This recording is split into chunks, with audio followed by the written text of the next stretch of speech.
From the first line of code until your first customer, paying customer, what was the timeline? It was long. It was like a year and a half, maybe even a bit more. In hindsight, I'm not sure that,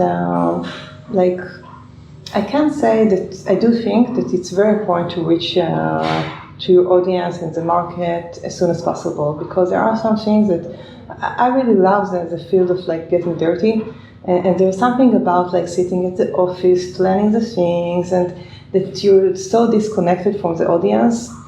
And I know that throughout this year and a half, we've done lots of like marketing tests, try to play with like certain features that weren't paid features yet, but we had engagement. That was very important for me, just to see how. So you had customers, but not paying customers. That's what you're saying. Yeah, but also like I think that I was willing to burn some of the customers. That's something that is very like something that I strongly believe in. That it's okay to have some upset customers. So like the worst case scenario, all of them will stop using Oribi forever. They will write something negative on their Facebook page. Other people will read it. It's okay. We have a huge market. Even if we're going to burn like 1% of it, that's still okay. And so I think we did release like features that were very fresh and not mature yet.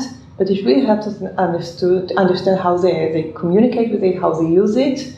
I do think that there's something a bit deceiving about the concept of MVP, and I think that's something that people love speaking about, and how easy it is to release a product like 2 months after you start a company.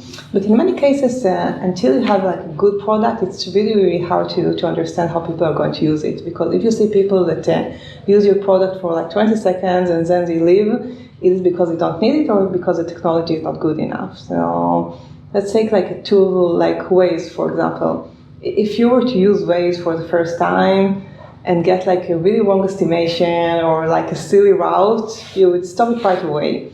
And it's not because you don't need Waze.